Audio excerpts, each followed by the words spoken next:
அன்றைக்கி நானும் என்னுடைய மனைவியும் ஒரு செய்தியை வாசித்து கேட்டுக்கொண்டிருந்தோம். அகஸ்டின் ஜெபக்குமார் அவர்களுடைய செய்தி. அந்த செய்தியை கேட்டுக்கொண்டிருக்கும்போது அவர் சொன்னார், இந்த காலத்துலலாம் 10 மணிக்கு தான் அதிகாலை மாதிரி ஆயிடுச்சு அப்படின்னு அவரும் அந்த வார்த்தையை சொன்னதை நான் பார்க்க முடிகிறது. Glory to Jesus. ஆகையால் 7:30 மணின்றதெல்லாம் இப்போ இன்றைக்கி இருக்கிற ஜென்ரேஷனுக்கு என்னென்னா ஒரு அதிகாலை போல தோன்றுகிறது. கர்த்தருக்கு ஸ்தோத்திரம். அதனால் அப்போ தான் அசதியாக என்ன சொல்கிறது, கொஞ்சம் எழுந்து லேக்கிங் அப்படி இருக்குது. அதனால் ஸ்தோத்திரம். கர்த்தர் 27ஆம் தேதி முதல்ல நமக்கு ஆல்ரெடி என்ன பண்ணுவார், 8:30 மணிக்காய் ஆராதனையை மாற்ற இருக்கிறார். கர்த்தருக்கு ஸ்தோத்திரம். ஆமேன். Glory to Jesus. எத்தனை பேர் மகிழ்ச்சியாக இருக்கிறீர்கள்? இப்போ சொல்லுங்கள் ஆமேன். Glory to Jesus. இந்த மாதத்துடைய வாக்குத்தத்தம் ஆமேன். சண்டே கிளாஸ் பிள்ளைகள் கூட எல்லாம் சொல்லும் கர்த்தருக்கு ஸ்தோத்திரம். சிறு பிள்ளைகள் கூட சொல்லும், கர்த்தர் என் மேய்ப்பராக இருக்கிறார், நான் தாழ்ச்சி அடையேன். The Lord is my shepherd, I have all the I need. எனக்கு அப்படின்னா என்ன அர்த்தம்னா, NLT நியூ லிட்ரேச்சர் டிரான்ஸ்லேஷனில் வந்து பார்த்தீங்கன்னா, கர்த்தர் என் மேய்ப்பராக இருப்பதனால எனக்கு எந்த ஒரு குறையும் இல்லை, எந்த ஒரு பற்றாக்குறையும் இல்லை என் இடத்துல அப்படின்னு தாவீது சொல்லுகிறதை இருப்பாங்க. எந்த ஒரு கர்த்தர் என் மேய்ப்பராக இருந்தால் பற்றாக்குறை இருக்குமா? பற்றாக்குறை இருக்காது. அதை தான் அங்கே இங்கிலீஷ் பைபிளில் டிரான்ஸ்லேஷன் அழகாக சொல்கிறது. தாழ்ச்சி அடையன்னு சொல்லும்பொழுது எந்த ஒரு பற்றாக்குறையும் கிடையாது. ஆமேன்.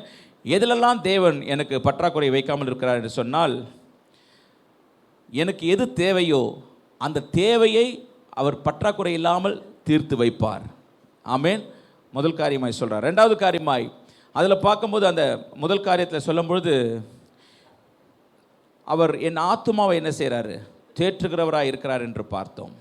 ரெண்டாவது காரியம், பாதுகாத்து வழி நடத்துக்குரிய மெய்ப்பன் என்று நாம் பார்க்குறோம். பாதுகாத்து, ஆடுகள் மேய்க்கிறவனுக்கு தான் தெரியும் எந்த இடத்துல ஆபத்து வரும், எந்த இடத்துல எல்லாம் கண்காணியாக எப்படி இருப்பாங்க. Glory to Jesus. அவரை பாதுகாத்து வழி நடத்தக்கூடிய வகையிலே அவருடைய கோலும் தடியும் என்னை வழிநடத்தும் என்று பார்த்தோம். அது மாத்திரம் அல்ல, மூன்றாவது ஒரு காரியத்தை பார்க்கும் பொழுது, விட்டு கொடுக்காமல் நம்மை நடத்துகிற தேவன். ஆமேன். சத்துருக்களுக்கு முன்பாக என்ன செய்வாராம் அப்படின்னா என்ன அர்த்தம்னா, ஹானர் பிஃபோர் யுவர் எனிமீஸ். உங்களுடைய சத்துருக்களுக்கு முன்பாக உங்களை உயர்த்தி வைக்க காட்டக்கூடியவர். ஏன் என்று சொன்னார், அவர் என் தலையை எண்ணெயால் அபிஷேகம் செய்கிறவர் என்று பார்த்தோம். ஆகையாலே இந்த மாதத்துக்கு உண்டான வாக்குத்தத்தம், கர்த்தர் என் மேய்ப்பராக இருக்கிறார். நல்லா சத்தமாக சொல்லுங்களேன். நீங்கள் சொல்லும்பொழுதே உங்களுக்குள்ளே ஒரு உற்சாகம் வந்து என்ன செய்யணும், ஒரு புதிய பலன் கொடுக்கணும். கர்த்தர் என் மேய்ப்பராக இருக்கிறார், எனக்கு ஒரு பற்றாக்குறையும் இல்லை, இஸ்ரவேலே ஒரு குறையும் இல்லை என்று சொல். அல்லேலூயா. ஆமேன். Glory to Jesus. அவ்விதமாய் நடத்துவார்.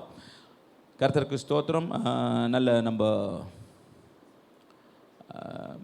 கடந்த வாரத்தில் பியூலா சிஸ்டர் அவருடைய குடும்பத்தில் அவங்களுடைய ஜான் இருக்கார் இல்லையா, 2வது பையனுடைய மாமனார் வந்து தவறிட்டார். அவர் குடும்பத்திற்காகவும் நாம் என்ன செய்ய வேண்டும், ஜெபிக்க வேண்டும். கர்த்தருக்கு ஸ்தோத்திரம். அவருடைய குடும்பத்திற்காக நாம் ஜெபிக்க வேண்டும். Glory to God. இந்த நாளில் மறுபடியும் நான் உங்களை அழைக்கிறேன். 25ஆம் தேதி, டோன்ட் மிஸ் இட். நீங்கள் எல்லாருமே குடும்பமாக உங்கள் தாய் தந்தை கணவன் மனைவி பிள்ளைகளோடு கூட அந்த ஐக்கியத்திலே கலந்து கொள்ளும்படி, சபை பிரதிஷ்டையிலே கலந்து கொள்ளும்படி உங்களை நான் வரவேற்கிறேன். கர்த்தருக்கு ஸ்தோத்திரம். இந்த நாளிலும் கர்த்தர் என்னோடு கூட பேசின வார்த்தைகளுக்காக நான் ஸ்தோத்தரிக்கிறேன். அந்த வார்த்தையின் பிரகாரமாய் உங்களிடத்திலே பகிர்ந்து கொள்ளக்கூடிய கிருபையும் கர்த்தர் கொடுப்பாராக. கர்த்தரிடத்தில் இருந்து கனம் பெற்றவன், ஹானர்ட் பை காட். கர்த்தரிடத்தில் இருந்து கனம் பெற்றவன் என்ற தலைப்பிலே பார்க்க இருக்கிறோம். 1 நாளாகமத்தின் புஸ்தகம் 4ஆம் அதிகாரம் 9வது வசனம். யாபேஸ் தன் சகோதரரை பார்க்கிலும் கனம் பெற்றவனாய் இருந்தான். அவன் தாய், நான் துக்கத்தோடே அவனை பெற்றேன் என்று சொல்லி அவனுக்கு யாபேஸ் என்று பெயரிட்டாள். வார்த்தைக்காய் நாம் கண்களை மூடி நாம் செபிப்போம். நல்ல பிதாவே, உம்முடைய நாமத்திற்கு மகிமை உண்டாவதாக. ஆண்டவரே, கர்த்தர் வார்த்தையை கொடுத்திருக்கிறீர். ஆண்டவரே, நீரே அடியனை மறைத்து நீரே வெளிப்படுவீராக. கண்மலையும் மீட்புறமாகிய கர்த்தாவே, இருதயத்தின் தியானம் வாயின் வார்த்தையும் உடைய சமூகத்திலே பிரதியாயிருப்பதாக. ஆமேன். ஹல்லேலூயா, ஹல்லேலூயா. யாபேஸ் தன் சகோதரரை பார்க்கிலும் கனம் பெற்றவனாய் இருந்தான்.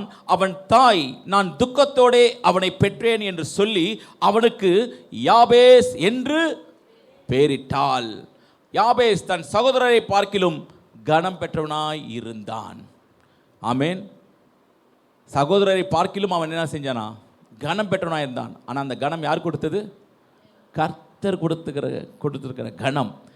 அவர் ஆண்டவர் சொல்லியிருக்கிறார், உன் பேரை நான் என்ன செய்வேன்? மேன்மைப்படுத்துவேன். உன் பேரை நான் என்ன செய்வேன்? மேன்மைப்படுத்துவேன். எந்த ஒரு மனிதனுக்கு கிடைக்கக்கூடிய, ஒரு ஆவிக்குரிய மனிதனுக்கு, கிறிஸ்தவனுக்கு கிடைக்கக்கூடிய கனம் என்பது கர்த்தருடைய நாமம் மகிமைப்படுவதாக. அது யார் மூலியமாய் வரும் என்று சொன்னால் அது கர்த்தர் இடத்திலிருந்து தான் பெற முடியும். அல்லேலூயா. இந்த யாபேசை குறித்து ஒரு பெரிய, கர்த்தருக்கு ஸ்தோத்திரம், இந்த யாபேசை குறித்து பெரிய வசனங்கள்லாம் இந்த இடத்துல பைபிளில் சொல்லப்படவே இல்லை. 3 இடத்துல தான் என்ன செஞ்சிருக்குது? அந்த யாபேசை குறித்து அந்த வசனம் சொல்லப்பட்டிருக்கிறது. கர்த்தருக்கு ஸ்தோத்திரம். ஆமேன். அந்த 1 நாளாகமத்திலையும் அந்த 4ஆம் அதிகாரத்தில் 2 வசனமும், 2வது வசனத்தில் 1 வசனம் தான் யாபேசை குறித்து சொல்லப்பட்டிருக்கு. இவன் எந்த வம்சத்தில் வந்தவன், எந்த ட்ரைப்ல இருந்து வந்தவன் என்று பார்த்தீங்கன்னா யூதா உடைய ட்ரைப்ல இருந்து இவர் வந்தார் என்று நாம் பார்க்க முடிகிறது. இந்த 3 வசனங்கள் தான். ஆனால் இவர் மத்தியில் காணப்படுகிற மிகப்பெரிய ஒரு என்ன தெரியுமா? பிரேயர் பெரிய பிரேயராய் காணப்படுகிறது. ஆமேன். அவருடைய பிரேயர் ரொம்ப இம்பார்ட்டன்ட் கொடுத்து பேசப்படுகிற ஒரு பிரேயராய் காணப்படுகிறது. ஆமேன். Glory to Jesus. யாபேஸ் தன் சகோதரரை பார்க்கிலும் கனம் பெற்றவனாய் இருந்தான். அந்த அடி. அந்த 2வது அடியை பார்க்கும்போது அவன் தாய் தான் துக்கத்தோடே அவனை பெற்றேன் என்று சொல்லி அவனுக்கு என்ன பண்ணாங்களாம்? இதுவும் அதுவும் கான்ட்ராஸ்டாக இருக்குது, மாறா இருக்குது. இவன் கனம் பெற்றவனாக இருந்தான்.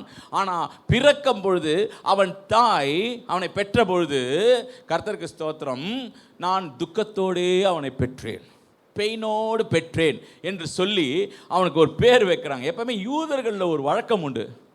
யூதர்களில் நம்ம லாஸ்ட்டு சண்டே ஈவினிங் கூட நம்ம பார்த்தோம். ஓசியா புஸ்தகத்தில் நம்ம பார்க்கும்பொழுது ஓசியா கிட்ட கூப்பிட்டு பேர் வைக்க சொல்கிறாரு. லோகாரு, என்னது லோகாரு வாயில் கூட நுழைய மாட்டேன், லோக அம்மி, லோருகாமா, இப்படி என்ன செய்வார்? இதை மாதிரி ஒரு பேர் வைக்க சொல்லுவார். கர்த்தருக்கு ஸ்தோத்திரம். இது மாதிரி தான் என்ன பண்ணுவாங்க, இவர்களும் அது மாதிரி பேர் வச்சிருப்பார்கள். இப்போ இந்த இடத்துல அவன் தாய் நான் துக்கத்தோடே அவனை பெற்றேன் என்று சொல்லி அவனுக்கு என்ன பண்ணாங்களாம்? யாபேஸ் என்று அவர்கள் என்ன செய்திருக்கிறாங்க? அவர்கள் பெயர் வைத்தார்கள் என்று பார்க்கிறோம். கர்த்தருக்கு ஸ்தோத்திரம். சில நெகட்டிவாக யோசிக்கும்பொழுது, அதாவது ஒரு வீழ்ச்சியின் காரியங்களை யோசிக்கும்பொழுது, சில காரியங்களை யோசிக்கும்பொழுது, கர்த்தருக்கு ஸ்தோத்திரம், ஒரு பேரெல்லாம் பார்த்தீங்கன்னா நமக்கு ஒரு சங்கடமாக இருக்கும் இல்லையா? ஆமேன். ஒரு சங்கடமாக இருக்கும். அதில் ஒரு பேர் தான் பார்த்தீங்கன்னா இக்கபோத், ஏலியோடைய மருமகள். ஆமேன். ஏலியோடைய மருமகள், பினகாசுடைய வைஃப். ஆமேன். அந்த பிள்ளை பிறக்கும்போது அந்த ஏலியுடைய பேரனுக்கு வைத்த பேர் தான் என்னது? Ichabod. Amen. Glory to Jesus. அப்போ இக்கபோத்னு அப்படி பேர் வைக்கும் பொழுது அந்த இடத்துல தேவனுடைய மகிமை எல்லாம் விலகி போயிற்று என்று சொல்லி அவள் குனிந்து பிரசவித்து வேதனையோடு, அந்த நல்லா யோசிச்சு பாருங்க, ஒரு பிரசவ காலத்தில் அந்த பிள்ளைகள்லாம் எப்படி சந்தோஷமாக இருக்கணும், சந்தோஷமாக என்ன செய்யணுமா? வச்சிருக்கணும். அந்த இடத்துல பார்த்தீங்கன்னா மாமனார், ஊழியக்காரர், மகன் 2 பேரும் என்ன பண்ணிட்டாங்க? மரித்து போனார்கள். அது அவளுக்கு அது ஒரு பாரமாக இருந்தாலும் பெரிய பாரம் என்னவாக இருந்ததுன்னு தெரியுமா உங்களுக்கு? பெட்டி, தேவனுடைய பெட்டி நம்மை விட்டு நீங்கி போயிட்டு. அவள் அப்போ யோசிச்சு பாருங்க, அந்த மருமகள், கர்த்தருக்கு ஸ்தோத்திரம், அந்த ஊழியக்காரருடைய மருமகள் எதை குறித்து யோசிச்சு கொண்டிருக்கிறாள்? ஊழியத்தை குறித்து யோசிச்சு கொண்டிருக்கிறாள், தேவனை குறித்து யோசிச்சு கொண்டிருக்கிறாள், தேவனுடைய பெட்டியை குறித்து யோசிச்சு கொண்டிருக்கிறாள். அந்த பெட்டி என்ன செஞ்சது? அதெல்லாம் அவங்களுடைய நம்பிக்கை, யூதர்களுடைய நம்பிக்கை என்ன தெரியுமா? அந்த பெட்டி. ஏன் என்று சொன்னால் தேவன் அது அவர்களுக்காக உருவாக்கினார். அந்த உடன்படிக்கை பெட்டியை தேவன் அவர்களுக்காக உருவாக்கினார். அந்த வனாந்திரத்திலே உருவாக்கி இந்த ஜனங்களுக்கு ஒரு நம்பிக்கையை கொடுத்து ஆண்டவர் அழைத்து வந்தது. ஆனால் தான் தாவீது கூட பாருங்க, அந்த பெட்டி தாவீதின் நகரத்திற்கு வரும்பொழுது அவர் தன்னை மறந்து என்ன செஞ்சார்? ஆடினார் என்று நம்ம பார்க்கிறோம். அந்த பெட்டி அவ்வளோ இம்பார்ட்டன்ட். அந்த பெட்டி இல்லைன்னா, கர்த்தருக்கு ஸ்தோத்திரம், பிரசன்னம் நம்ம வீட்டு நீங்கி போயிட்டு. அப்படின்னு சொல்லி அந்த இக்கோபோத்துன்னு சொல்கிறாங்க. ஸோ நான் என்ன கேட்குறேன், துக்கத்தோடு வைத்த பெயராக இது பார்க்கப்படுகிறதா யாபேஸ் அப்படின்னு பார்க்குறோம். இதை ஒப்பிட்டு நான் என்ன செய்ய முடியாது, பார்க்க முடியாது. இன்னொரு பேரை பார்த்தீங்கன்னா, கர்த்தருக்கு ஸ்தோத்திரம், இன்னொரு பேர் யாக்கோபு வைக்கிறாரு. அந்த ரேச்சலுக்கு பிறந்த குழந்தைக்கு பெஞ்சமின் என்ற பெயருக்கு முன்பாக அவள் என்ன பண்ணுறானா, பெயின்ஃபுல்லாக துக்கத்தோடு அவனை பெற்றேன் என்று சொல்லி பென் ஒனி, பேர் என்னது, தாய் அவள் வைத்த பேர் என்ன, பென் ஒனி. பென் ஒனி என்று சொன்னால் பெயின்ஃபுல்லாய் பெற்றேன், துக்கத்தோடு நான் பெற்றேன். உடனே அவங்க அப்பா வைக்கிறார் பேர், கர்த்தருக்கு ஸ்தோத்திரம், அல்லேலூயா, Benjamin son of right hand என்று சொல்லி வைக்கிறார். அல்லேலூயா, க்ளோரி டு ஜீசஸ். அப்பொழுது பெயர் எப்படி இருந்தாலும் நமக்கு அதை பற்றி நமக்கு கவலை கிடையாது. அவள் துக்கத்தோடு பெற்றாலும் என்று அவள் நமக்கு பொருட்டு கிடையாது. ஆனால் யாபேஸை குறித்து நாம் பார்க்கும் பொழுது அவன் கிட்ட இருந்த பிரேயர் வல்லமையாக இருந்தது என்று நமக்கு தெரியும். ஆமேன். வல்லமையான ஒரு பிரேயரை அவனிடத்தில் இருந்தது. 1 நாளாகமம் 4ஆம் அதிகாரம் 10வது வசனம் சொல்லுகிறது, யாபேஸ் இஸ்ரவேலின் தேவனை நோக்கி, தேவரீர் என்னை ஆசீர்வதித்து என் எல்லையை பெரிதாக்கி உமது கரம் என்னோடு இருந்து தீங்கு என்னை துக்கப்படுத்தாதபடிக்கு அதற்கு என்னை விலக்கி காத்தருளும் வேண்டிக் கொண்டான். அவன் வேண்டிக் கொண்டதை, அவ்வளோதான் சப்ஜெக்ட். அதுக்கப்புறம் யாபேஸே கிடையாது, அவ்வளோதான் சப்ஜெக்ட். அதுக்கப்புறம் யாபேஸ் என்ற பெயர் வேற எங்கேயுமே கொடுக்கப்படலை. கர்த்தருக்கு ஸ்தோத்திரம். ஆனால் யோசித்து பாருங்க, அவன் வேண்டிக் கொண்டான், அவன் வேண்டிக் கொண்டதை தேவன், இது ஒன் டே ப்ராசஸ் நினைக்கிறீங்களா? இது ஒன் டே ப்ராசஸா? இது அவன் வேண்டிக் கொண்டான், இன்ஸ்டண்டா தேவன் நீ ஆசீர்வதிக்கப்பட்டாய் போன்னு சொல்லிட்டாரா? நெவர். அல்லேலூயா. இது பெரிய ப்ராசஸாக இருக்குங்க, அது பெரிய ப்ராசஸாக இருக்கும். யாபேஸ் இஸ்ரவேல் தேவனை நோக்கி முதல் காரியம் என்ன சொன்னான்னா, என்னை தேவரீர் என்னை ஆசீர்வதித்து என்னை என்ன செய்யணும்? எத்தனை பேர் கேட்குறீங்க? எத்தனை பேர் கேட்குறீங்க? God has to bless us. என்ன தேவன் என்ன செய்யணும்? ஆசீர்வதிக்கணும். அதோடைய வேத பண்டிதர் ஒன்று சொன்னார். அந்த வேத பண்டிதர் எழுதுறாங்களே, யூதர்களில் வேத பண்டிதர்கள் எழுதுவாங்கல்ல, அவங்க சொல்கிறாங்க, இவருடைய பிளஸ்ஸிங் என்னன்னா, பிளஸ்ஸிங் இன் டீட் அப்படின்னு சொல்கிறார். அப்படின்னா அவருடைய பிளஸ்ஸிங் வந்து உண்மையாக இருந்துதான். நான் சொல்கிறது உங்களுக்கு புரியுதுங்களா? உங்களுக்கு அவருடைய பிளஸ்ஸிங் எப்படி இருந்ததுன்னா, உண்மையாக இருந்தது. ரெண்டாவது நிறைவான பிளஸ்ஸிங்காக இருந்துதான். அல்லேலூயா. அந்த நிறைவான பிளஸ்ஸிங் என்று சொன்னால் கர்த்தருக்கு ஸ்தோத்திரம். இன்னைக்கு நமக்கெல்லாம் பிளஸ் பண்ணியிருக்கிறார், நமக்கெல்லாம் நல்ல பிளஸ் பண்ணியிருக்கிறார் ஆண்டவர், கர்த்தருக்கு ஸ்தோத்திரம். ஆனால் நம்ம எதுக்கெல்லாம் சில ஜெபம் பண்ணுவோம்? நம்மளுடைய தேவைக்காக ஜெபம் பண்ணுறது வழக்கம். ரட்சிப்புக்காக நாம் ஜெபம் பண்ணுவோம். எல்லாவற்றுக்காகவும் நம்ம என்ன செய்வோம்? நாம் ஜெபம் பண்ணுவோம். ஆனால் அடித்தளத்தில் ஏதோ ஒரு குறை இருந்து கொண்டு தான் இருக்கும் என்று சொல்கிறார் அந்த வேத பண்டிதர். ஆனால் இந்த யாபேஸுக்கு மட்டும் ஆங்கிலத்தில் சொல்கிற பிளஸ்ட் இன் டீட் அப்படின்னு சொன்னால், கர்த்தருக்கு ஸ்தோத்திரம், ஒரு குறைவு இல்லாமல் ஆண்டவர் ஆசீர்வதிச்சாராம். அவன் இருதயம் நிறைவாக இருந்துதான். அவன் இருதயம் எப்படி இருந்துதான்?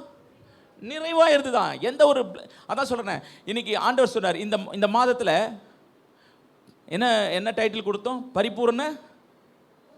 பூரண பராமரிப்பு. கர்த்தர் நமக்கு என்ன கொடுத்துருக்காரு?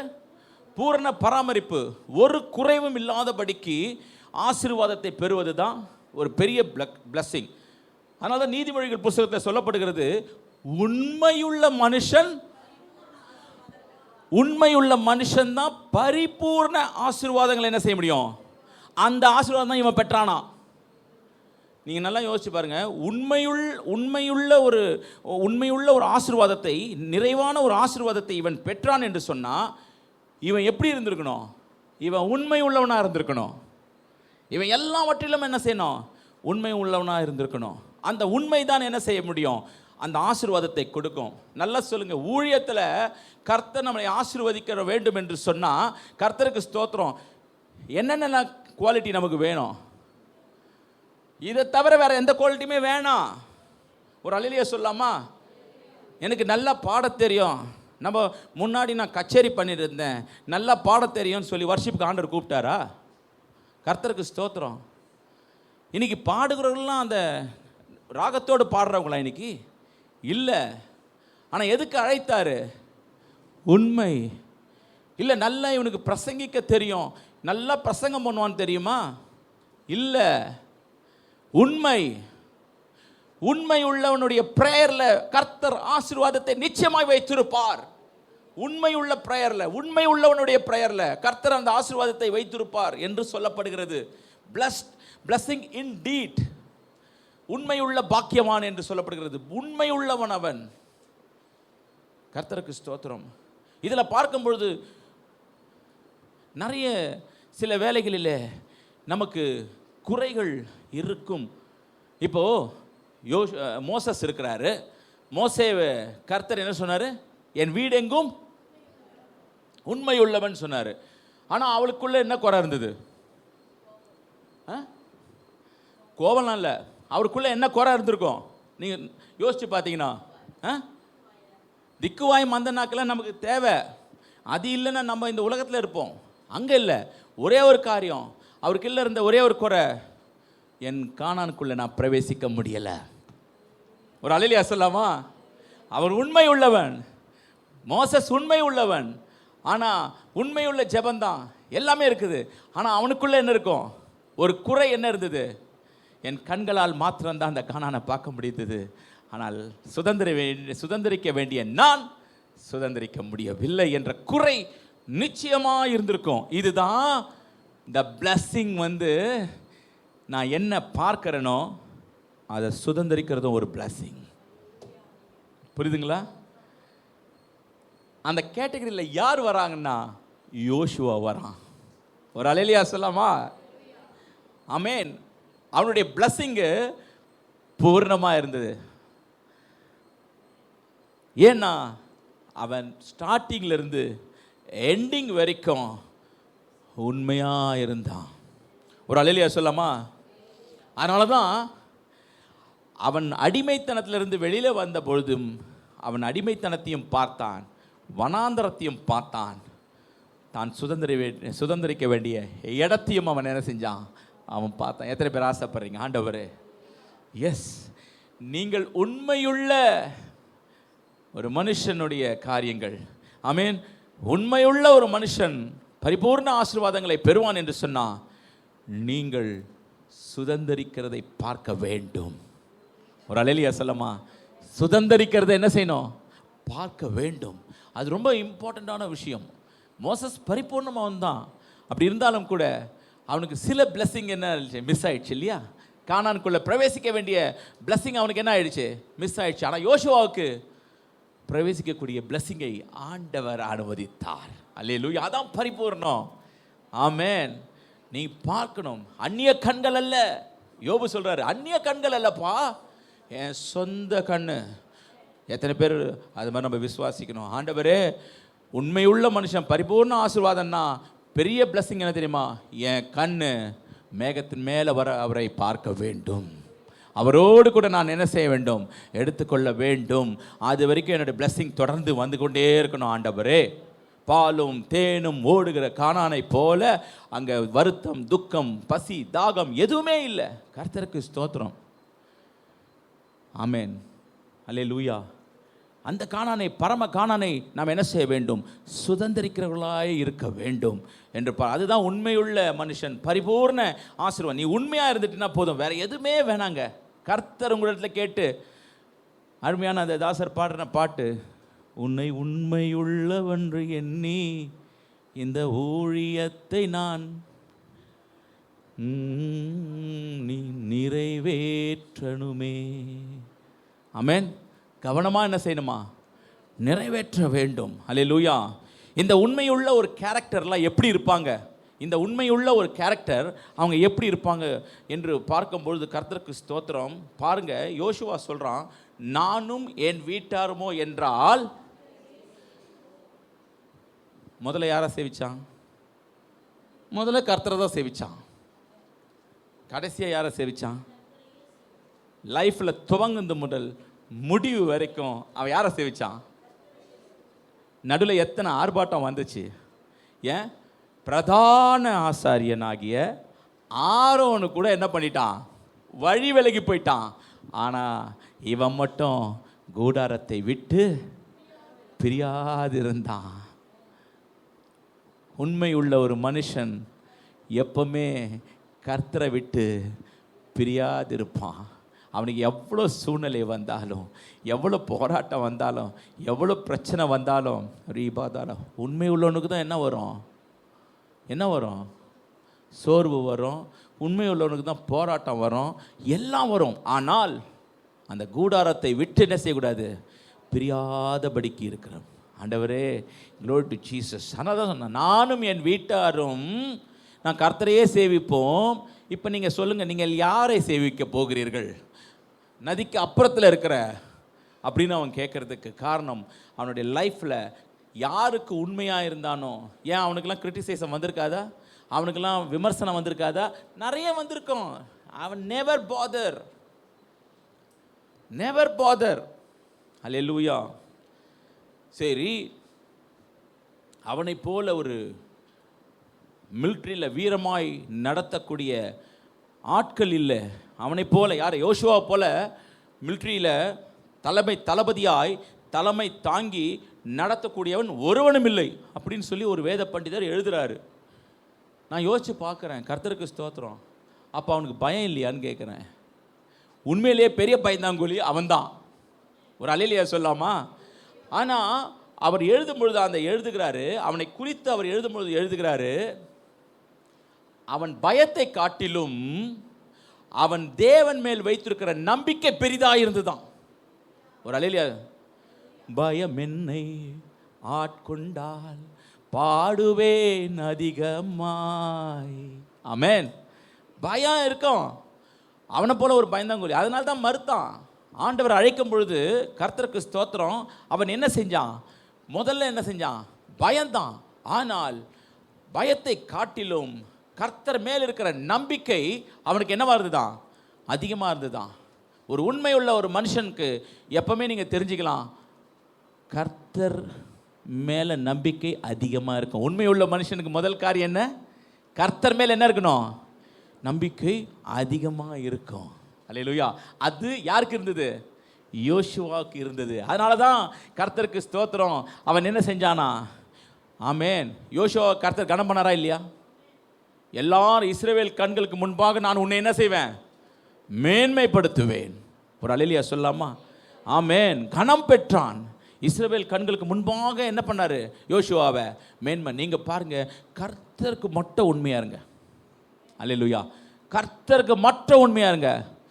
உங்கள் பேரை, நமக்கெல்லாம் இந்த பேரெல்லாம் புகழ்ச்சிலாம் வேணாம், ஆனால் உங்கள் பேர் ஆட்டோமேட்டிக்காக கனம் பெறும். அவர் ஜபித்தார்னா எப்படி இருக்கும் தெரியுமா? உண்மையாக இன்றைக்கெல்லாம் அந்த பிரச்சனைலாம் கொஞ்சம் குறைஞ்சிருக்குது. உண்மையாக ஒத்துக்கொள்ளணும். ஆமென். ஆதியில் எத்தனையோ காரியங்களை கலக்கின காரியங்கள் இன்றைக்கு குறைந்திருக்கிறது. ஆண்டவரே, நம்ம வாய் விட்டு கேட்க வேண்டிய ஒரு விஷயம், பின்மாறி மழையை ஊற்ற பண்ணுங்க ஆண்டவரே. முந்தின ஆலயத்தின் மகிமை பார்க்கிலும் பிந்தின ஆலயத்தின் மகிமை பெரிதாய் காணப்பட்டது. அல்லேலூயா. ஆண்டவரே, ரீபா தூக்கா ராகா லாரா பாஷா. கட்டடம் அல்ல, வார்த்தை வல்லமையாய் பலிபீடத்தில் இறங்கணும். துதி இங்கே இருக்கிற எல்லா கோட்டைகளையும் தகர்க்க கர்த்தர் உதவி செய்யணும். அதே போல் இந்த ஸ்தலம் எப்படி இருக்கணும்னா, அநேகருக்கு வியாதியை சுகமாக்குற ஒரு ஸ்தலமாய் மாறணும்.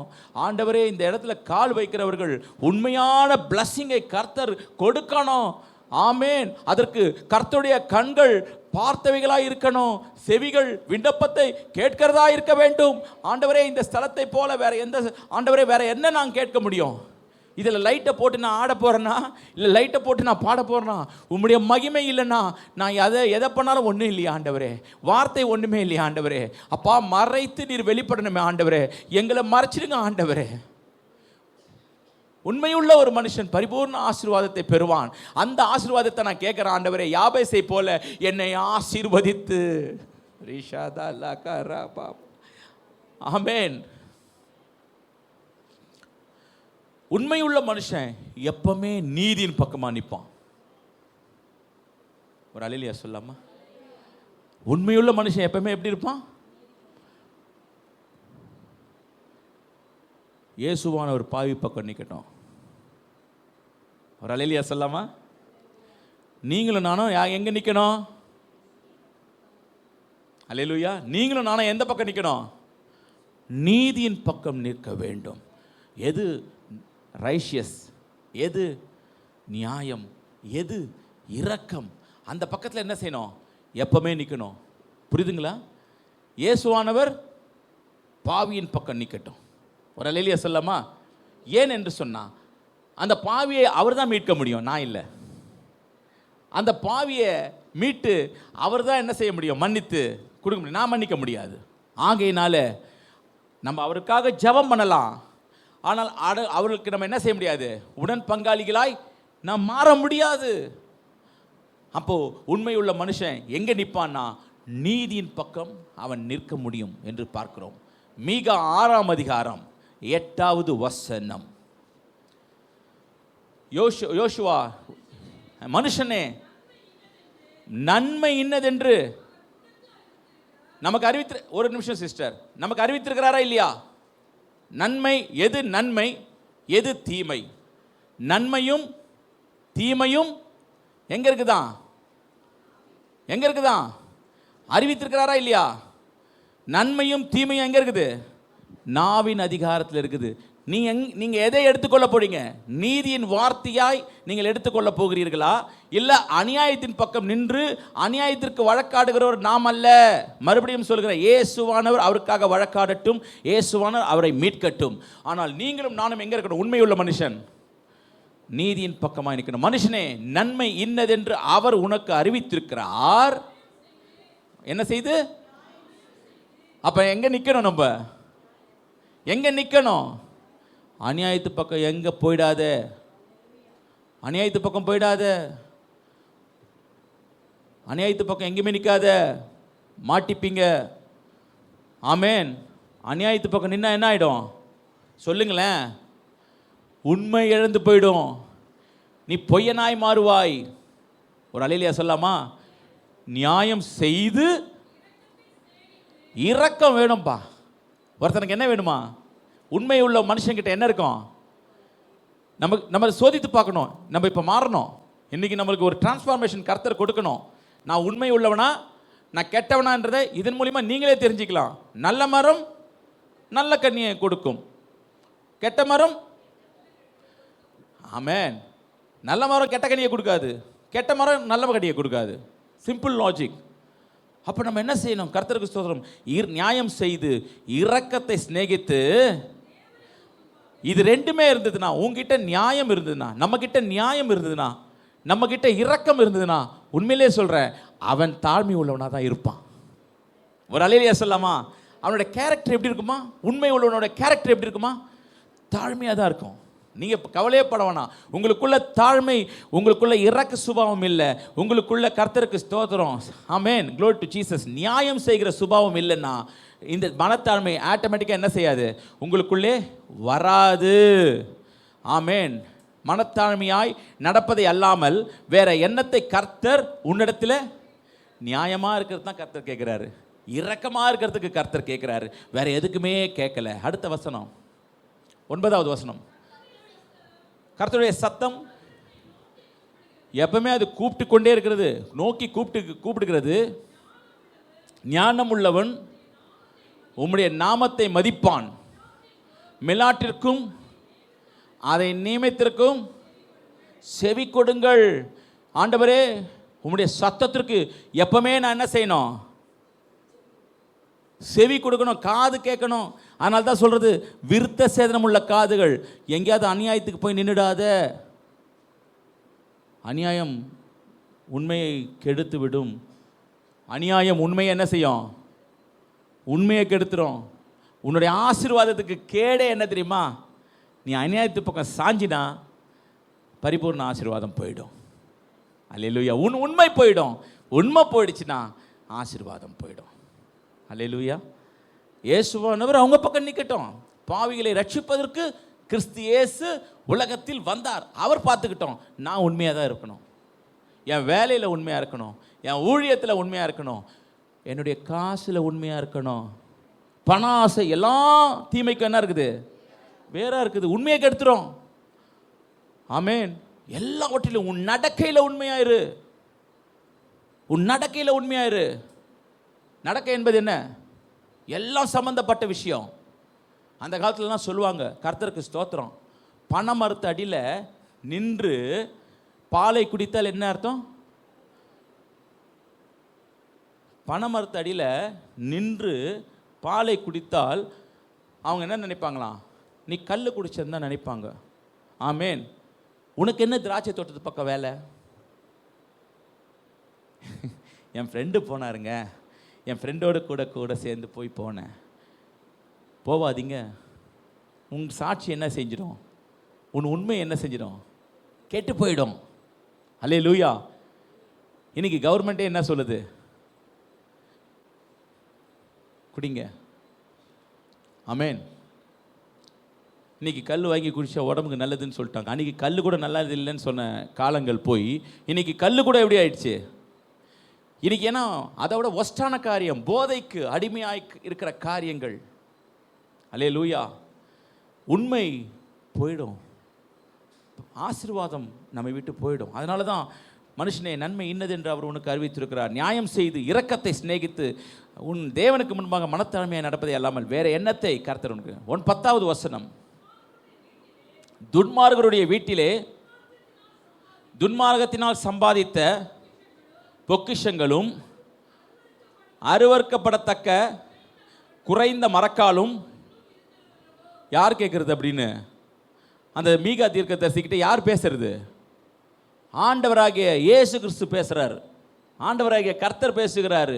துன்மார்கருடைய வீட்டில் என்ன இருக்குதான்? துன்மார்க்கத்தினால் சம்பாதித்த பொக்கிஷங்களும். ஆண்டவரே, என் வீட்டில் இருக்கிறது நீதியாய் சம்பாதித்ததாக இருக்க வேண்டும். கரங்களை உயர்த்தி சொல்லுங்க. பரிதானம் வாங்காதிருப்பாயாக. பரிதானம் வாங்கக்கூடாது. நீ கொஞ்சம் கஷ்டப்பட்டு நீ உழைச்சா கூட அதில் ஆண்டவர் ரொம்ப பிரியமாக இருக்கிறாரு. வேறு யாரையும் ஏமாற்றி நான் பிழைக்கக்கூடாது. அந்த ஏமாற்றி பிழைக்கிறதுக்கு நான் மென்டல் ஆகிடலாம். சொல்லுங்கள் பார்ப்போம். நான் சொல்லலை, ஆண்டவர் சொன்னார்ல, உன் கண் உனக்கு இடராக இருந்தால் அது என்ன செஞ்சு தரி பிடிங்கி போடு. உன் கை இடலாக இருந்தால் போடு. உன் மூளை உனக்கு இடலாக இருந்தால் மென்டல் ஆக்கிடு. இதெல்லாம் சொன்னால் நமக்கு உண்மை வருத்தமாக இருக்குதுல்ல? உண்மை தானே? உண்மை தானே? என் மூளை எனக்கு இடலாக இருக்குது, என் சிந்தனை எனக்கு இடலாக இருக்குது. எனக்கு பரலோகத்திற்கு கானானை சுதந்திரிப்பதற்கு உண்மையுள்ள மனுஷன் பரிபூர்ண ஆசீர்வாதங்களை பெறுவான். யோசுவாவை போல நான் கானான் சுதந்திரிப்பதற்கு என் மூளை எனக்கு தடையாக இருந்தா என்னை மென்டல் ஆக்கி போட்டுருங்க ஆண்டவரே. சொல்கிறது தப்பு என்ன இருக்குது? லாஜிக் இருக்குல்ல. we are not preaching any தேவையற்ற காஸ்பல் நம்ம பேசலைல்ல. நம்ம வாழ்க்கைக்கு வேண்டிய போதனைகள் தானே நமக்கு பேசுகிறோம். இதை யோசித்து சிந்திச்சு பார்க்கும்பொழுது அப்படி தான் இருக்குது. ஆமேன். எந்த பக்கத்துலையுமே எந்த இடத்துலையுமே நான் என்ன செய்யக்கூடாது? என்னுடைய வீட்டில் இருக்கிற காரியங்கள் துன்மார்க்கமாக இருக்கக்கூடாது. என் வீட்டில் உள்ள பொக்கிஷங்கள் துன்மார்க்கமாய் சம்பாதித்ததாக இருக்கக்கூடாது. அது எப்படின்னா அருவருக்கப்பட்டது. யாருக்கு அருவருப்பாக இருக்கும்? மனுஷன் பார்க்குறதுக்கு ஓ அவருடைய வீட்டில் எல்லாம் இருக்குது. எவன் ரத்தத்தை உறிஞ்சி நீ சம்பாதிச்ச? எவர் ரத்தத்தை உறிஞ்சி? கர்த்தர் கெத்செமனே தோட்டத்தில் தன் வேர்வையை ரத்தமாய் சிந்தினாரே, அந்த வேர்வை ரத்தத்துக்கு சமானமாச்சே. எவர் ரத்தத்தை உறிஞ்ச? ஒரு அல்லேலூயா சொல்லாமா? ஆமேன். எவனுடைய ரத்தத்தையும் உறிஞ்சி சம்பாதிக்காத. அது கர்த்தருடைய பார்வைக்கு அது அருவருப்பு. உன் வீட்டை நீ மாளிகை கட்டலாம், எல்லாம் கட்டலாம், ஆனால் உள்ளுக்குள்ளே இருக்கிறது அருவருப்பாக இருக்கக்கூடாது. நம்ம பார்க்கறதுக்கு எவ்வளோ பெரிய வீடு பார்த்தியா, அருவருக்கா சம்பாதிச்சது. கர்த்தருடைய பார்வையில் அது அருவருக்கப்பட்டது. என்கிட்ட இருக்கிற ஓட்ட ஒடிசல் பானை இருக்கலாம், மேபி சின்ன பாத்திரங்களாக இருக்கலாம், ஆனால் என் உழைப்பினால் சம்பாதிச்சது என்று சொன்னால் அது எவ்வளோ பெரிய சந்தோஷத்தை உண்டு பண்ணுகிறது. உண்மையுள்ள மனுஷனுடைய ஆசீர்வாதம் அதுதாங்க, பரிபூர்ண ஆசீர்வாதம் அதுதான். ஆனால் தான் உன் களஞ்சியங்கள், உன் மாவு பேசுகிற தொட்டி, உன் தானியங்கள் எல்லாம் ஆசீர்வதிக்கப்படுவதாக. ஆனால் அருவருப்பாய் காணப்படாதபடிக்கு எச்சரிக்கையாயிரு. அடுத்த வசனம், 11வது வசனம். கள்ளத்தராசு, கள்ள படிக்கற்கள் உள்ளேயும் பையும் இருக்கும்போது அவர்களை சுத்தமுள்ளவர் என்று எண்ணுவேனோ? ஆமென். அவர் நல்லவருங்க, ரொம்ப நல்லவர், நமக்கு நல்லா பேசுவார். ஆனால் கர்த்தருடைய பார்வைக்கு கள்ளத்தராசு, கள்ள படிக்கற்களும் பையும் இருக்கும் பொழுது அவர்களை சுத்தமுள்ளவன் என்று எண்ணுவேனோ? அவர்களை நான் எப்படி சுத்தமுள்ளவன் என்றது? நான் மறுபடியும் சொல்கிறேன். இதை மாதிரி இருக்கிற பாவிகள்லாம் கர்த்தர் பார்த்துக்கிட்டோம், அதற்கு நான் உடன் காரியன் அல்ல. ஒரு அல்லேலூயா சொல்லாமா? ஆமென். 12வது வசனம் இருக்கா?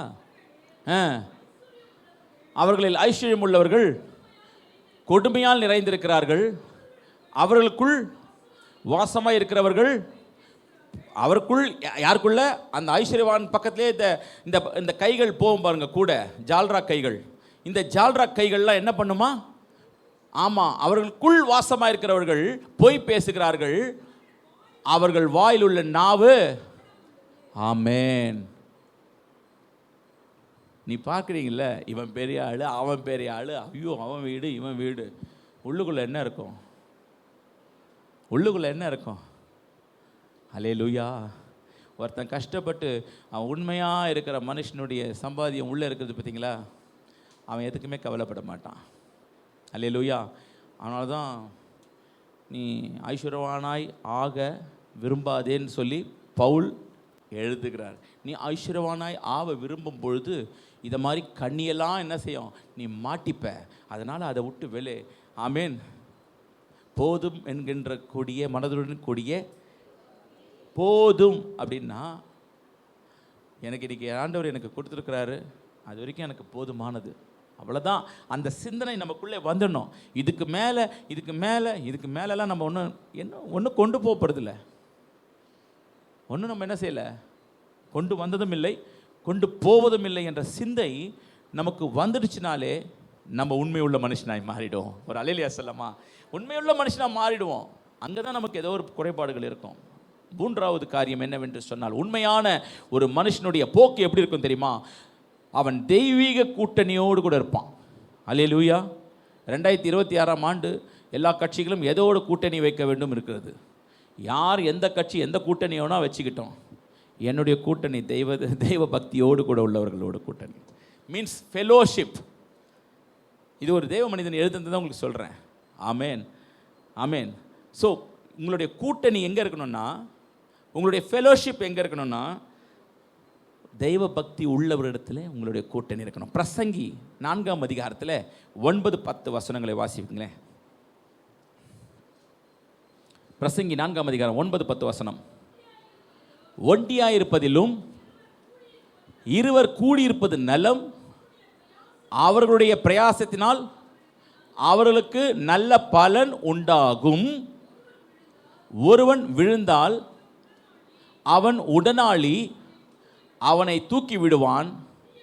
ஒண்டியாய் இருந்து விழுகிறவனுக்கு ஐயோ, அவனை தூக்கிவிட துணை இல்லையே. அது உங்கள் சகோதரராக இருக்கலாம், உங்கள் பார்ட்னர் மனைவியாக இருக்கலாம், உங்கள் பார்ட்னர் ஃப்ரெண்ட்ஸாக இருக்கலாம், யார் ஒன்றா இருக்கட்டும். ஆனால் தேவ பக்தி உள்ளவரிடத்தில் உன்னுடைய கூட்டணி இருக்க. அல்லேலூயா. நீ யாரோட கூட்டணி வச்சிருக்கிற? கிறிஸ்துவுடனே ஆமேன் ஐக்கியமாக இருப்பதற்கு அழைத்த தெய்வம் யாரோட ஐக்கியமாக இருப்பதற்கு நம்ம அழைத்திருக்கிறாரு? கிறிஸ்துவுடனே கூட. அப்போது கிறிஸ்துவுடனே இருக்கிறவர்கள் எப்படி இருக்க வேண்டும்? ஆமேன். நல்ல ஒரு பழமொழி ஒன்று இருக்குது. Men's fellowship is a vessel for character. Men's fellowship is a amen vessel for character. எப்படின்னா, வேர் அயன் ஷார்ப் அயன் அப்படின்னா என்ன அர்த்தம்னா, ஒரு கத்தியை ஷார்ப் பண்ணணும், என்ன வேணும்? கத்தி என்பது ஒரு இரும்பு. இரும்பால் தான் என்ன பண்ண முடியும்? ஷார்ப்பு செய்ய முடியும். அப்போ ஒரு ஆண்மகன் இருக்கிறான் என்று சொன்னால் அவன் நல்ல ஷார்ப்பாக கிறிஸ்துவுக்குள்ளே இருக்கிறான்னு சொன்னால் அவன் தான் இன்னொருத்தனை என்ன செய்ய முடியும்? கிறிஸ்துவுக்குள்ளே வழி நடத்த முடியும். ஒருத்தன் கிறிஸ்துவுக்குள்ளே இல்லாமல் இருந்தால் இன்னொருத்தனை கிறிஸ்துவுக்குள்ளே வழி நடத்த முடியாது. அல்லேலூயா. Can you understand? புரிஞ்சுதுங்களா உங்களுக்கு? அயன் ஷார்ப்ஸ் அயன் அப்படின்னா ஒரு இரும்பு தான் இன்னொரு இரும்பை என்ன பண்ண முடியும்? ஷார்ப்பு பண்ண முடியும். ஆமேன். அப்போது உங்களுடைய ஐக்கியம் கிறிஸ்துவோடு கூட இருந்தால் தான் நீங்களும் இன்னொருத்தரை கிறிஸ்துவுக்குள்ளே நீங்கள் வழி நடத்த முடியும். நீங்கள் கிறிஸ்துவுக்குள் இல்லாமல் இருந்தால் நீங்கள் இன்னொருவரை கிறிஸ்துவுக்குள் என்ன பண்ண முடியாது. அப்போ நீங்கள் பார்க்கலாம், நீங்கள் அவங்களுடைய கனிகளை பார்க்கலாம். அவன் உண்மை உள்ளவனாக இருந்தா தன்னை போல இன்னொருத்தனை உருவாக்கிடுவான். ஒரு அல்லேலூயா சொல்லாமா?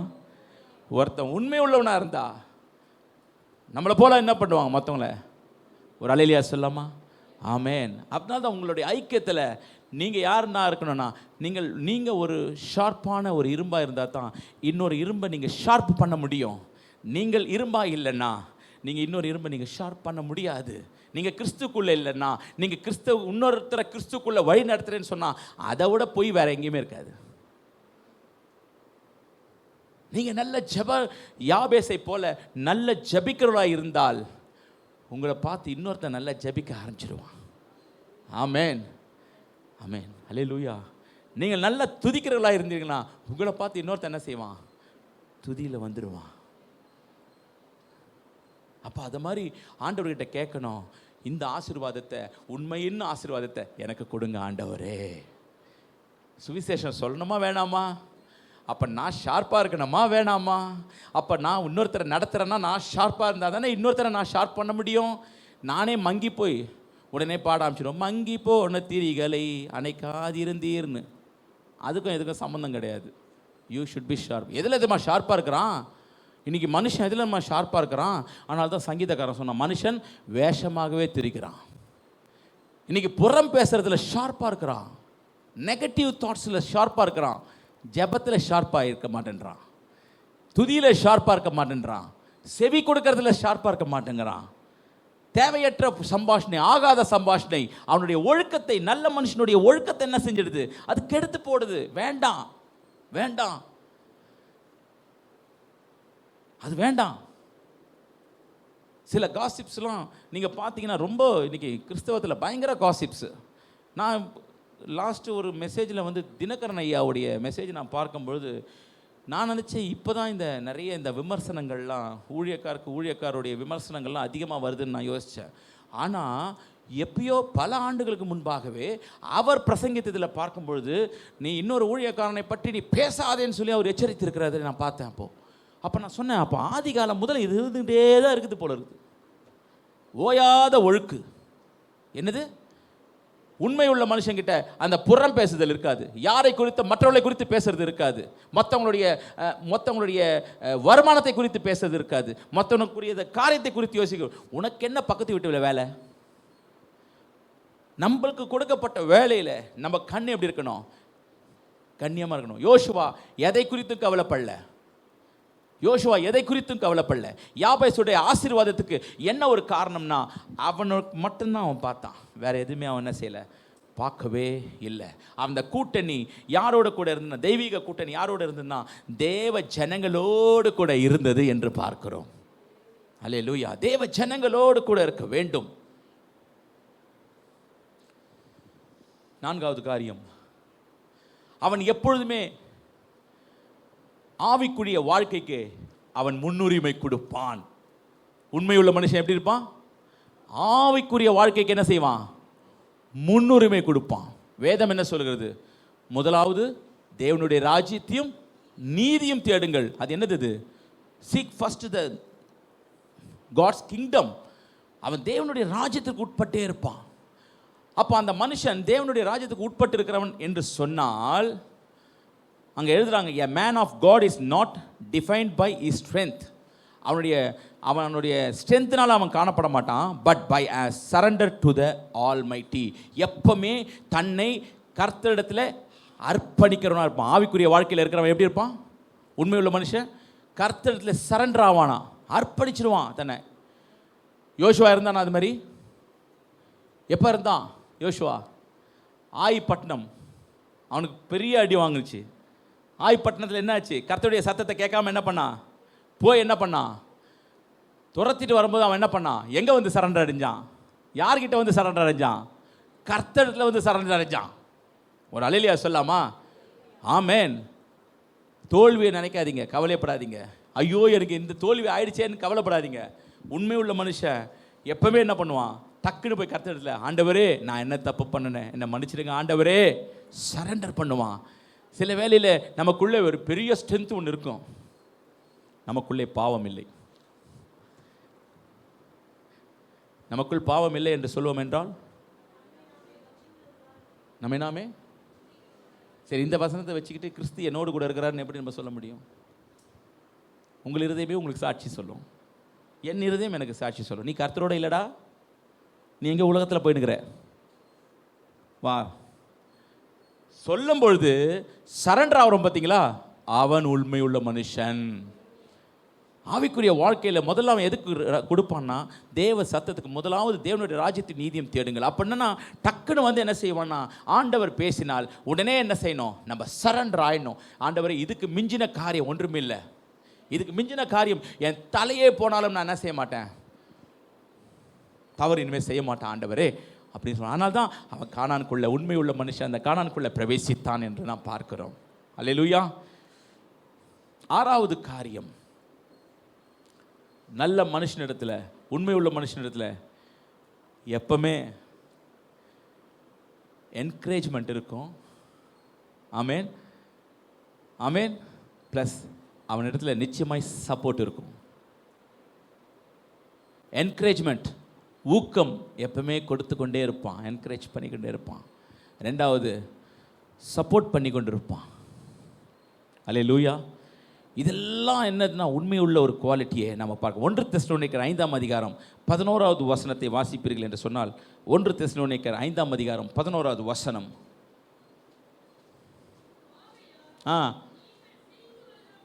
ஆகையால் நீங்கள் செய்து வருகிறபடியே ஒருவரை ஒருவர் தேற்றி ஒருவருக்கொருவர் பக்தி விருத்தி உண்டாக்கும்படி என்ன பண்ணுமா? ஒரு அல்லேலூயா சொல்லாமா? அந்த பக்தி விருத்தியில் நம்ம சப்போர்ட் நம்ம என்ன செய்யணும்? என்கரேஜ் பண்ணனே இருக்கணும். ஆமேன்.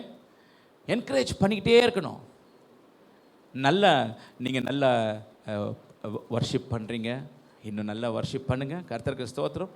நீங்கள் நல்லா ஜெபிக்கிறீங்க, இன்னும் நல்லா ஜெபிங்க. கர்த்தர் உங்களுக்கு அந்த என்கரேஜ்மெண்ட்டை நம்ம என்ன செய்யணுமா? கொடுத்து கொண்டே இருக்க வேண்டும். என்கரேஜ் பண்ணணும். ரெண்டாவது என்ன பண்ணணும்? சப்போர்ட் பண்ணணும் அவங்க கூட. ஆண்டவர் சொன்னார்ல, அவன் 1 மைல் தூரம் ஓடினால் நீங்கள் எத்தனை மைல் ஓடணுமா? பாஸ்டர் நாங்கள் ஓடவே தொடங்கலை பாஸ்டர், நாங்கள் வீட்டில் இருந்தபடியே நாங்கள் ஜெபிக்கிறோம் பாஸ்டர். அல்லேலூயா. அவன் 1 மைல் தூரம் ஓடினா நீங்கள் எவ்வளோ மைல் தூரம் ஓடணும்? நீங்கள் 2 மைல் தூரம் ஓடினா தான் உங்களை பார்த்து அவன் சப்போர்ட் பண்ணுவான். அவன் அப்போ சொல்லுவான், எனக்கு எவ்வளோ சப்போர்ட்டு, என்னுடைய ஊழியக்காரர் எனக்கு சப்போர்ட்டாக இருந்தார், என்னுடைய ஆவிக்குரிய ஜீவியத்தில் நான் வளர்வதற்கு இவர்கள் எனக்கு சப்போர்ட்டாக இருந்தார்கள். எல்லாருமே ஊழியக்காரன் பார்க்க முடியாது. ஆனால் நீங்கள் சகோதரத்துவத்தோடு கூட இருக்கும் பொழுது, அன்பின் கயிறுகளால் கட்டியிருக்கும் பொழுது, நீங்கள் உண்மையாகவே நான் சொல்கிறேன், you are the biggest encourage people. நீங்கள் ஒருத்தரை என்கரேஜ் பண்ண முடியும், நீங்கள் சப்போர்ட் பண்ண முடியும். அல்லேலூயா. அதனால தான் சொல்கிறேன், ஆகையால் நீங்கள் செய்து வருகிறபடியே ஒருவரை ஒருவர் தேற்றி ஒருவருக்கு ஒருவர் பக்தி விருத்தி உண்டாகும்படி என்ன செய்யணுமா? ஆமேன். அல்லேலூயா. ஒருவருக்கு ஒருவர் பக்தி விருத்தி உண்டாக்குற காரியங்களில் இருக்கணுமே தவிர வேற எந்த சம்பாஷணையும் நமக்கு இல்லை, ஆண்டவர்கிட்ட கொடுக்கறதுக்கு இல்லை. அதான் ஒருத்தர் சொல்கிறாரு, ஒரு அழகான ஆர்த்தர் சொல்கிறாரு, ஒருவனுடைய தோல்வி நாம் கொடுக்கும் ஊக்கமான வார்த்தை. ஒருவனுடைய தோல்வியில் நீங்கள் கொடுக்கும் ஒரு ஊக்கமான ஒரு வார்த்தை இருக்குது பார்த்தீங்களா? நான் தோத்துட்டேன்னு சொல்லி நிற்கும் பொழுது அவனுக்கு நீங்கள் என்கரேஜ் பண்ணி கொடுக்குற ஒரு வார்த்தை இருக்குது பார்த்தீங்களா? அவன் வெற்றி பெற்ற பிறகு 1 மணி நேரம் அவனை புகழ்ந்து பேசுகிறாங்க பாருங்க, அதுக்கு சமானமாக இருக்கிறதா? அல்லேலூயா. ஆமேன். ராபா தா காலா ராபாப்பா. ஒருத்தன் விழுந்துட்டான்னு சொல்லி அவனை விட்டுறாதீங்க. அவனோடு கூட கீழே உட்காந்து அவன் எழுந்திருக்கிற வரைக்கும் அவனுக்கு சப்போர்ட் பண்ணி அவனை தூக்கி நிறுத்தி அவனுக்கு சொல்லுங்கள், அவனுக்கு நீங்கள் கொடுக்குற அந்த ஊக்கமான வார்த்தை, அவன் தோல்வியில் கொடுக்குற ஊக்கமான வார்த்தை இருக்குது பாருங்க, அவன் வெற்றிக்கு பிறகு அவனை புகழ்ந்து தள்ளி 1 மணி நேரம் பேசுவான். அதற்கு சமானமானது உங்களுடைய ஊக்கமான வார்த்தை. அல்லேலூயா. விழுந்துட்ட உடனே போய் டக்குன்னு போய் அவனை போய் மடங்கடித்து, அவனை போய் மழுங்கடித்து, அவனை போய் இதுவாக்கிட்டாரு. ஆமென். அவனை சப்போர்ட் பண்ணுங்க. அல்லேலூயா. இதெல்லாம் உண்மையான மனுஷனுடைய குவாலிட்டி. இதெல்லாம் யாபேசுக்கு இருந்தது. இதெல்லாம் யாருக்கு இருந்ததா? யாபேசுக்கு இருந்த. அதான் சொல்ற, ஒரு வார்த்தையில் அவர் கேட்ட உடனே ஒரு வார்த்தையில் அவர்களை செய்துட்டாருனால அவனோட லைஃப் இந்த உண்மையுள்ள ஒரு காரியங்களை இருந்தபடினாலே அவனுக்கு அந்த பிளஸ்ஸிங்லாம் என்ன செஞ்சது? வந்தது. அது மாத்திரமல்ல, 2வது காரியம் கேட்குறான், என் எல்லையை, ஆமாம், எல்லையை பெரிதாக்கி கொடுக்கணும்னா உங்ககிட்ட உண்மை இருக்கணுமே. அல்லேலூயா. ஆமென். ஆண்டவர் எல்லையை பெரிதாக்குனாரா? யாபேசின் எல்லையை பெரிதாக்குனாரா? நம்மளுக்கு ஒரு விசுவாசம் பெரிதாக்கினார் இல்லையா? இல்லை, பெரிதாக்கினார். 1 நாளாகமம் 2ஆம் அதிகாரம் 55வது வசனம். யாபேசில் குடியிருந்த கணக்கரின் வம்சங்கள்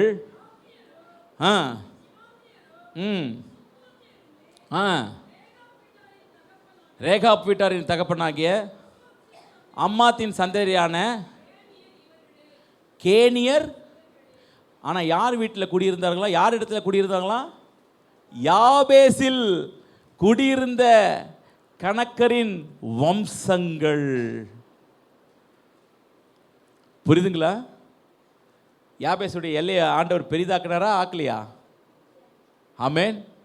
நல்லா தெரிஞ்சுங்க, என் ஃபேமிலி ஸ்பிரிச்சுவல் ஃபேமிலியாக இருக்கணும்னா டோன்ட் வரி, கூடாரத்தை பற்றி கவலைப்படாதீங்க. கர்த்தர் எல்லையை பெரிதாக்குவார். ஒரு அல்லேலூயா சொல்லாமா?